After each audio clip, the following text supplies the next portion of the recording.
Hey everyone, I hope you're doing well and staying safe during this time. If you're new here, welcome to the channel. Like I said, thank you so much for checking me out. If you haven't done so, please make sure to hit that subscribe button just right below the video. Cool, thank you so much. I really do appreciate it. And if you're returning, welcome back. Thanks again for your support. I truly do appreciate having you here.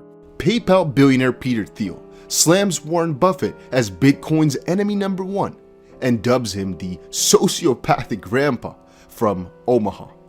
To me, that's a very interesting title. That's a very interesting subject, and I instantly was enthused by it. I wanted to check it out. So apparently, PayPal's co-founder, Peter Thiel, we all know, lashed out at Bitcoin critics Warren Buffett, Jamie Dimon, and Larry Fink, even though Larry Fink is kind of in the middle of everything, during his speech at the Bitcoin 2022. And Thiel called Buffett enemy number one and described the Berkshire Hathaway billionaire as the sociopathic grandma from Omaha.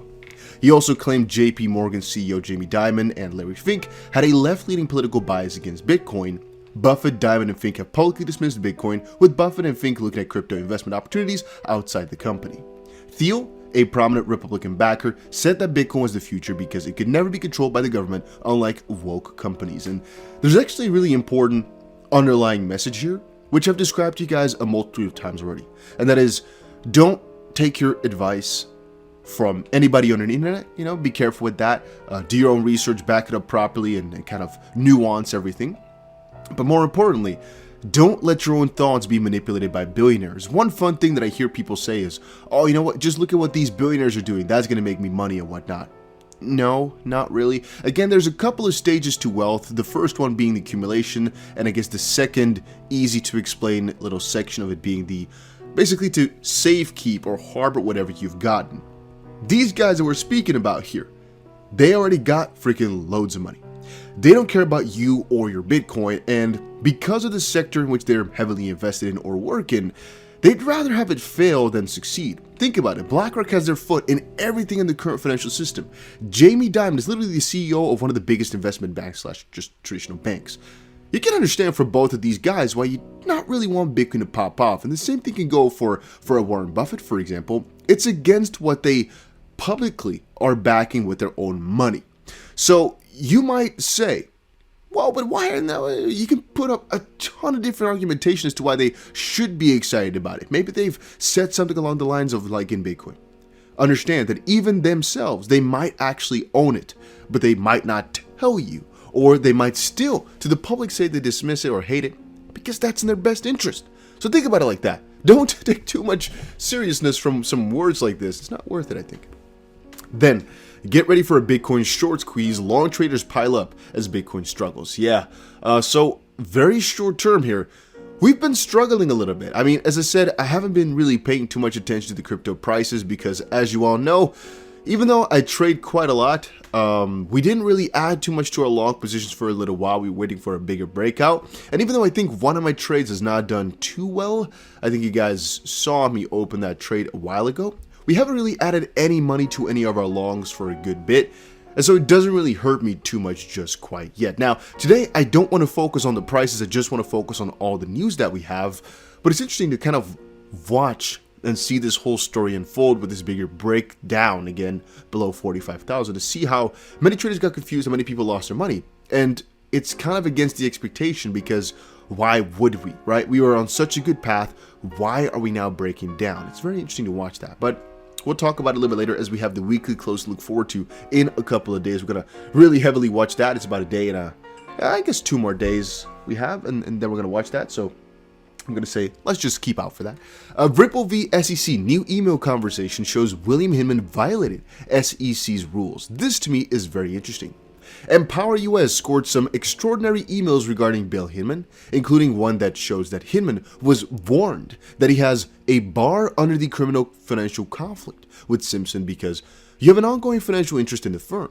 So, as of this point, again, we cannot really conclude that Ripple has won or that the SEC has been playing it foul, but we can conclude that it's not completely clear that they're not doing anything really shady. Again, that's why I've already tweeted out 1,000 times that they should be properly investigated, and Empower US is trying. Now, little side note, by the way, for all of my XRP fans out there, we actually have a 2,500 XRP giveaway running. The only problem is, since I've not been feeling too well, I haven't made the Gleam. But just know already that it's going to be given away at the end of this month. And so any day that I wait with publishing the Gleam is going to allow for less people to enter. So theoretically speaking, for all you avid viewers of the channel or my avid Twitter followers, that's going to be even nicer. So just remember, I haven't forgotten about it. Still there. The 2500 XRP is ready. But I just have to kind of fill in the parameters for what exactly people need to do to enter. It's a tricky system. If I do not care about people, it's very easy to do a giveaway. Because again, I can just pick somebody who liked or commented under my tweet. Bam, we've got ourselves a winner. But I want to make sure that it's kind of like a YouTube people can enter, but Twitter people can also enter. Whatever, right? We're doing a Gleam. So this to me is very interesting because we were already expecting something along these lines. This came out a couple hours ago. James said, meeting with them while having such a conflict is not permitted. As we discussed during your briefing, even calls with them are not permitted. It's also a serious optics issue. You can't be seen to be granting special access to a firm you have a financial interest in. Quote, but Bill, it occurs to us that you have a full financial conflict of interest with your old firm, not just an impartiality one. Hence, you should not be having any meetings with your old firm. Even group meetings, the SEC is desperate to keep its own him and emails from Ripple, and Power US does extraordinary work. This is good. This is very juicy if you ask me. Just the fact that they're finding this out right now, about 2018, about the stuff, oh boy, is that juicy, right? Because again, remember, what they're finding out right now is the conflict of interest, which people have been alleging that William Himon has had throughout this entire journey. If you don't know who William Himon is, he's basically one of the guys, very important guys within the SEC. He gave a speech in 2018, which people saw as being some sort of clarity, not officially, but people saw it. And there's a really big dispute as to whether or not that was an opinion or whether or not they were trying to give clarity to the markets, as the SEC is using that specific clarity as a base argument, but also kind of not, as they are kind of trying to say that it's just an opinion, so people shouldn't have taken it. Then again, other SEC members did see it as clarity too, and that's where things get confusing. But that's also where we are trying to figure out why exactly are all these guys like William Himon connected so much with these law firms which are connected to Ethereum again? Why did Ethereum get this preferential treatment? And again, if it, and this is something you should remember and think about, if it was just an opinion, then why did Ethereum know about it up front like this? Why did they kind of play their game like this? And why are, everything's kind of playing together with it not really being an opinion but an official statement? Why were there 63 emails before we could give this speech? All that stuff. So it's a very interesting situation. But let's skip this for right now. Let's move on because, I covered it mostly, I think. It's just very interesting little update that we have. Bank of America. Strategist warns recession shock is coming. Analyst says crypto could outperform bonds. Wow. Tough. This guy deserves like an award. I don't know what type of award you want to give to him, but this guy should be at the top of the class. Analyst says crypto could outperform bonds. Ladies and gentlemen, let's stop this analysis right here. This person deserves the Person of the Year award. My days. Sorry. Crypto could outperform bonds. That is a really funny thing. Duh. One of the most stable things in this entire world. Yeah, crypto could definitely outperform it. Yeah, okay. Nice to think about, maybe. Some food for thought. Robinhood enables wallets for states without crypto laws in 2022. New York, Nevada, Hawaii are on the list. They're off the list to sign up for Robinhood.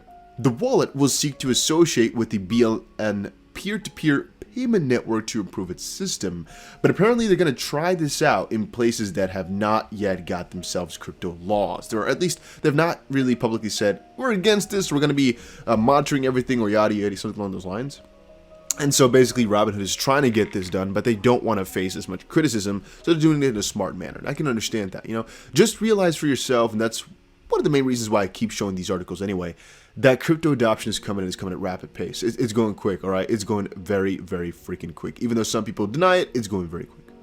Then Bitcoin BTC adoption boost. Mexico plans cryptocurrency vote. Yeah, that was a nice one. But then also on the Honduras front, let me see if I can quickly grab it here. This is also to me very juicy, very interesting. Honduras economic zone accepts Bitcoin as legal tender. What now? Central bank. Well, this is a different thing than what I would have described to you guys, at least that I wanted to describe.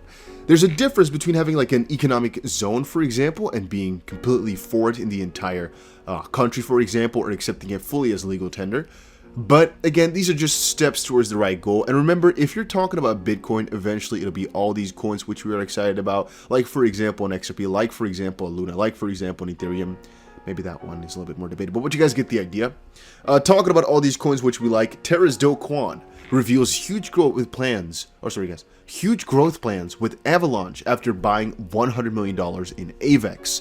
Another thing to kind of talk about is the fact that these cryptos are being bought massively, and for a lot of these cryptos which have no cap, that's not really the biggest thing, right? But for a lot of these cryptos which have a cap, for example, with Ethereum in the way in which it's coming, basically, with Bitcoin specifically, and there's a lot of these cryptos officially have no cap, but theoretically speaking have a cap. But let's not talk too deep about that. Let's just talk about it being basically deflationary. It's actually a really big deal if they buy into it, because again, these people are never going to let go. Specifically, if we're talking about UST peg for that specific stablecoin, usually they buy, and there's not really any big reason for them to sell. And that's a scary thing, because if you remember, let's say that we just keep on buying Bitcoin, and it's people like me, for example, who don't really like to sell their crypto. We're just hoarders, basically. There's only 100 billion XRP out there in this world. There's only 21 million Bitcoin out there in this world. If individuals start to own large amounts and are not really willing to let them go, it's going to be pretty illiquid.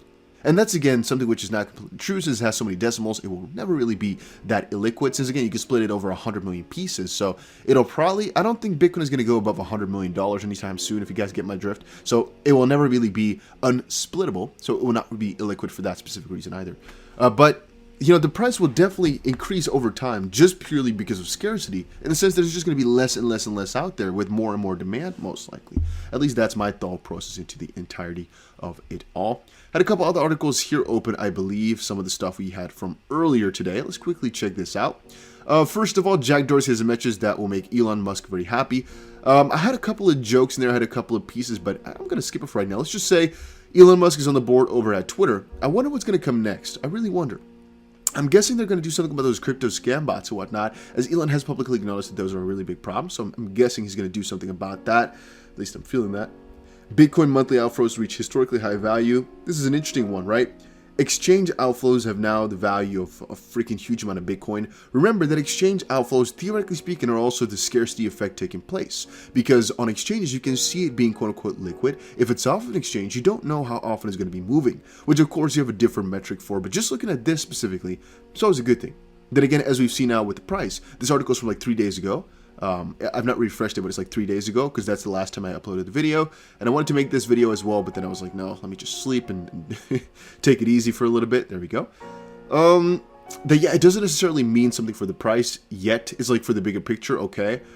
Short term, it doesn't say anything. And actually, over longer terms, I can't officially claim that it either has any effect, but all right. Nigeria's central bank imposes a $1.9 million penalty on 3 domestic banks for crypto transactions. Is that good, bad? I don't know. It's from one perspective good that they're acknowledging it like that. The penalty is kind of bad. Then again, usually these type of sanctions or penalties are because of some shady stuff happening in the background. They're saying here strict compliance to no crypto rule. I'm assuming that it was supposed to be rule. Then again, for a real big bank, this ain't really a problem whatsoever. And it's just part of their plan, I guess, to regulate crypto over the longer term. So again, I can't see it as a completely bad thing. It's part of the process, part of the plan. So I don't see it as a bad thing. Then I saw this and I was kind of interested in it. Binance US raises $200 million in seed round at 4.5 billion valuation. I just wonder what the valuation of Binance itself is. Is it like 100 billion? Is it like 500 billion? Is it like a trillion? Is it like 2 trillion? The reason I'm saying I'm kind of confused about it is because Binance US is such a small part and it's 4.5 billion worth. But Binance US is the biggest Binance as a whole is the biggest crypto exchange in the world, which has so many other small parts under it, like CoinMarketCap, for example, and 1,001 companies. I do wonder exactly what the valuation of that would be, as they literally have the power to manipulate the entire crypto market if they play their strings properly.